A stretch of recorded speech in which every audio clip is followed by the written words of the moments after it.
Auzubillahi Bismillahirrahmanirrahim.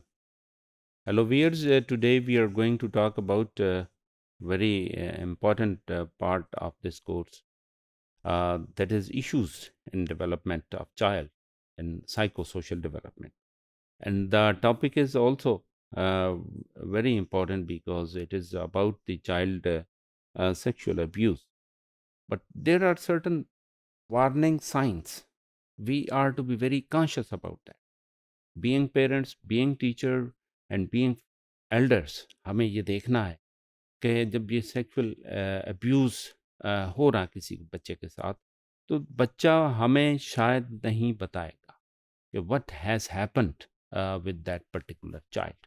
लेकिन कुछ ऐसे साइंस हैं जो हमें मद्देनज़र रखने हैं, जिनसे हम अंदाज़ा लगा सकते हैं और हम प्रोब कर सकते हैं और हम उस खतरे की जड़ तक पहुँच सकते हैं, जो उस बच्चे के लिए भी खतरा है और उसकी ज़िंदगी को भी खतरा है, और फिर ये है कि उसके बिहेवियर के लिए तो बहुत बड़ी खतरनाक बात है। इसमें हम ये देख रहे हैं, इसको स्पॉट आउट करना आसान है, कोई इतना मुश्किल काम नहीं है, क्योंकि परपेट्रेटर जो है वो क्या करेगा कि वो अपने आप को कुछ ऐसे एक्शंस पर वो मजबूर होता है, वो एक्सपोज़ कर लेता है, और उसको हम सेंसिटाइज़ कर सकते हैं।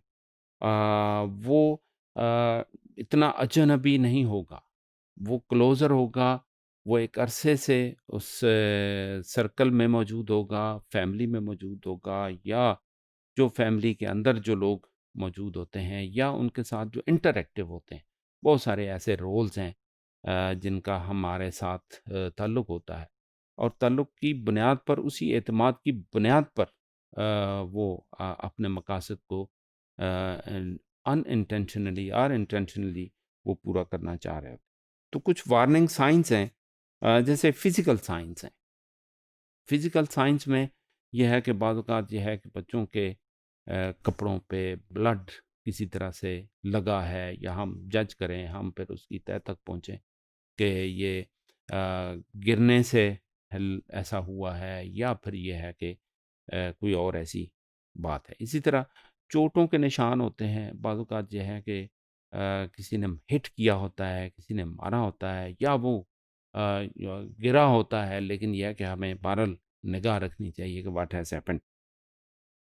और इसी तरह बाज़ औक़ात ये है कि स्वेलिंग्स है ऑन द जेनिटल पार्ट्स, उसके बॉडी पार्ट्स में ऐसा हो सकता है, स्वेलिंग नज़र आए या कोई ऑड सिचुएशन नज़र आए, तो we to be very cautious and careful.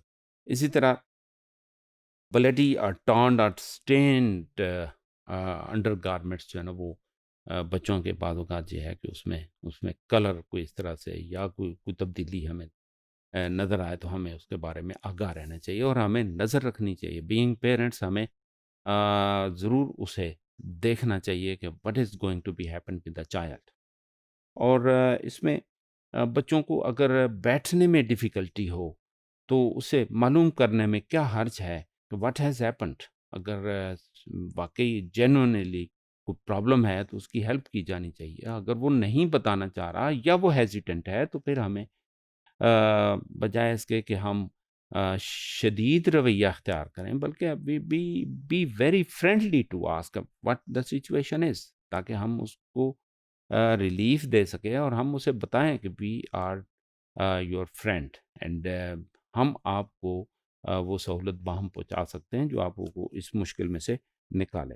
इसी तरह सम टाइम बच्चों को प्रॉब्लम जो है ना, वो ये यूरिनरी ट्रैक्ट में प्रॉब्लम हो सकता है, और इस तरह का कोई मसला हो, तो तब भी हमें आगाह रहना चाहिए कि बॉडी के अंदर इन्फेक्शन इस तरह से इन पार्ट्स के अंदर ऐसा क्यों है।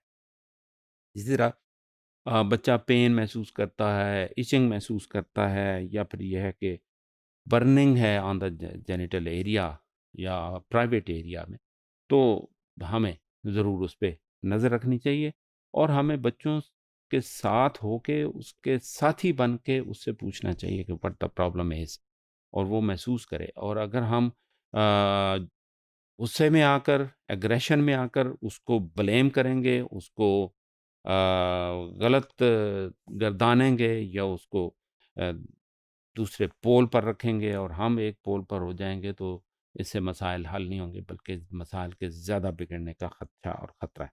इसी तरह कुछ बिहेवियरल साइंस है।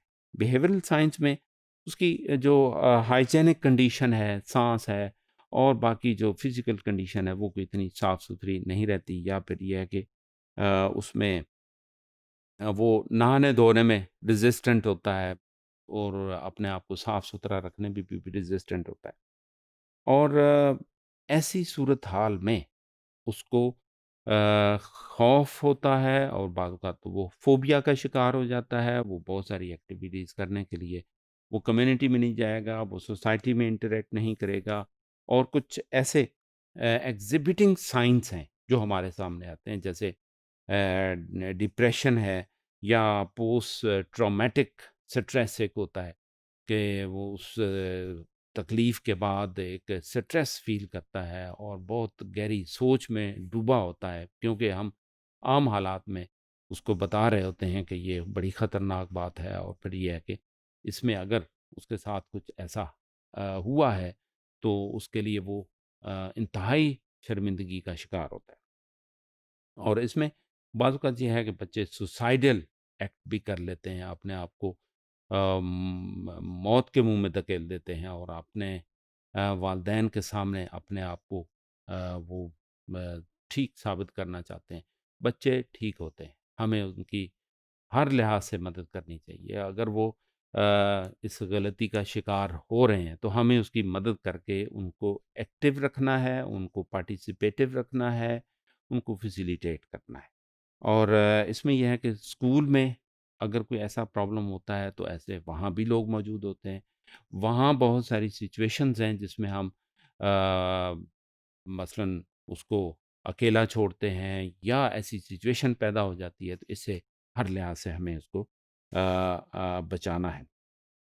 और इसमें स्कूल में हमें पता चलता है कि वहाँ उसके ग्रेड्स कम हो रहे हैं या उसकी कारकर्दगी मुतासर हो रही है, तो उसके बारे में भी हमें आगाह रहना चाहिए कि उसकी क्या कोई ऐसी वजह तो नहीं। इसी तरह कुछ और बिहेवियरल साइंस हैं कि उसका जो इनएप्रोप्रिएट सेक्सुअल नॉलेज है, उसे सेक्सुअल नॉलेज दिया जाना चाहिए। जैसे यही बात जो हम आपस में कर रहे हैं, ये बातें हमें आपस में ज़रूर बीइंग टीचर शेयर करनी चाहिए। हमें पता होना चाहिए कि बच्चों में ये मसाइल इस तरह के आते हैं और आ सकते हैं, और हमें इसको बीइंग टीचर और बीइंग पेरेंट्स ज़रूर देखना और आगाह रहना चाहिए। और इसी तरह बच्चों में जो बिहेवियर है, वो नाइटमेयर्स हैं, वो डरावने ख्वाब देखते हैं और अपने आप को ऐसी कैफ़ियत में मुब्तला पाते हैं जिसमें वो उसका इज़हार बाज़-औक़ात नहीं करते, लेकिन उनके फ़ेशियल एक्सप्रेशन बड़े ख़ौफ़नाक होते हैं। और इसमें हम देखते हैं कि उनका जो बाज़-औक़ात ऐसा बिहेवियर होता है, वो अंगूठा चूसने लग पड़ते हैं या अपने आप को सेल्फ़ हार्म पहुँचाते हैं, अपने आप को नुकसान पहुँचा रहे होते हैं। और अपने आप को हिट करते हैं और अपने आप को महबूस कर लेते हैं और अपने आप को दूसरों के साथ मिलने के लिए एक्टिव नहीं रखते। ऐसी सूरत हाल में हमें ज़रूर उनके इस बिहेवियर पर आगाह रहना चाहिए और हमें इंटरैक्टिव होना चाहिए। Thank you very much.